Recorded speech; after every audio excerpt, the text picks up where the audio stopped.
శ్రీ సంపత్ కుమార్ గారిని వేదికను అలంకరించాల్సిందిగా కోరుతున్నాము. గౌరవనీయులు మేనేజింగ్ డైరెక్టర్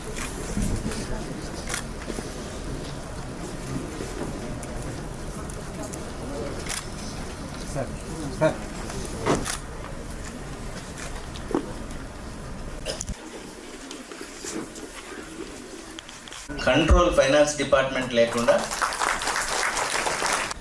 మంత్రి గారి మనస్తత్వం మీకు అందరికీ తెలుసు. ఇంకొక 2 గంటలు ఉంటే 26 గంటలు ఉన్నా కూడా పనిచేసే శక్తి ఉన్న ప్రయారిటీకి మాత్రమే మన మున్సిపల్ దేశంలోనే ఉండరు. సో ఆయన లక్ష్యం ఏంటి అంటే స్వచ్ఛాంధ్ర. ముందుకు ఏంటంటే మీరు యాక్చువల్గా ఈరోజు ఈ సంవత్సరం ట్యాక్సెస్ గత సంవత్సరాల కంటే ఒక 500 కోట్ల 300 కోట్ల కలెక్ట్ చేస్తుంది. గ్రాస్ 500 crores కలెక్ట్ చేసేందుకు నేను ప్రత్యేకంగా ప్రతి ఒక్కరిని అభినందిస్తున్నాను.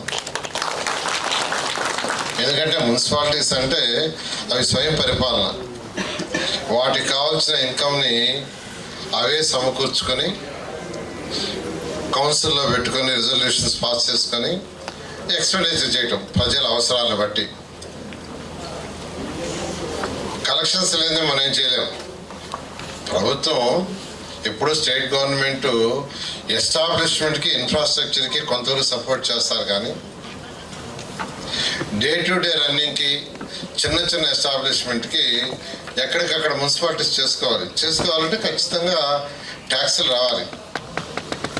నేను మంత్రి అయినా నెల్లూరు నుంచి ఎమ్మెల్యే, నేను ఫస్ట్ అక్కడ కూర్చోగానే ఇక్కడే కమిషనర్ గారు ఉన్నారు సూర్య గారు, నేను ఫస్ట్ కాన్సన్ట్రేషన్ చేసింది కలెక్షన్ మీదే. నిన్న కూడా రివ్యూ చేసి వచ్చాను వాటితోటే.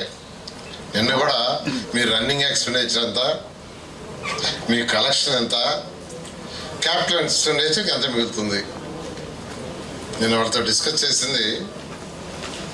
167 crores సుమారుగా నెల్లూరులో రన్నింగ్ ఎక్స్పెండిచర్కి అవుతుంది. రెవెన్యూ ఎక్స్పెండిచర్ అంటారు 167 crores.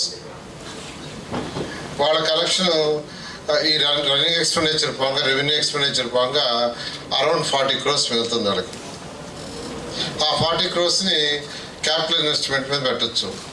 ఎట్లా రాష్ట్ర ప్రభుత్వం ఎట్లా ఇప్పుడు ఏషియన్ ఇన్ఫ్రాస్ట్రక్చర్ ఇన్వెస్ట్మెంట్ బ్యాంక్ ద్వారా కానీ లేదా అమృత స్కీమ్ ద్వారా కానీ అంటే అదర్ స్కీమ్స్ ద్వారా కొంత మేజర్ ఇన్ఫ్రాస్ట్రక్చర్కి ఇస్తుంది.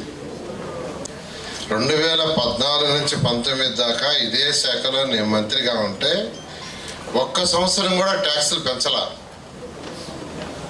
5 సంవత్సరాల్లో ఒక్క సంవత్సరం కూడా ట్యాక్సులు పెంచాలా, కానీ లీకేజీలు అరికట్టాం. ఎవరైతే ట్యాక్సులు కట్టలేదో వాళ్ళందరి దగ్గర కట్టించాం.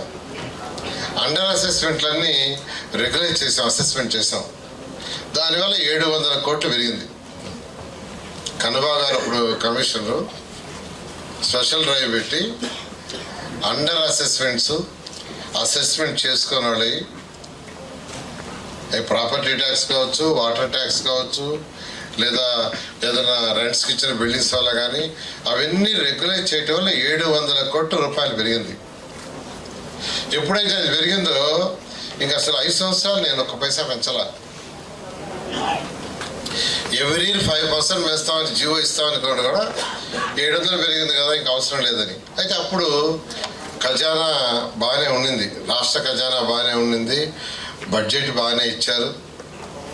మంత్రిగా నా చేతిలోనే దాదాపు 1500 కోట్లు ఫ్రీడమ్ ఉండేది. 750 కోట్లు ఎస్సీ ఫండ్ ఉండేది, దాదాపు 250 కోట్లు ఎస్టీ ఫండ్ ఉండేది. కానీ ఇప్పుడు అవన్నీ లేవు.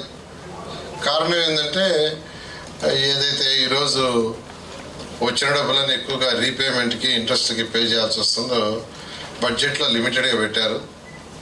కాబట్టి మన మున్సిపాలిటీలో మన కలెక్షన్స్ మనమే చేసుకోవాలి.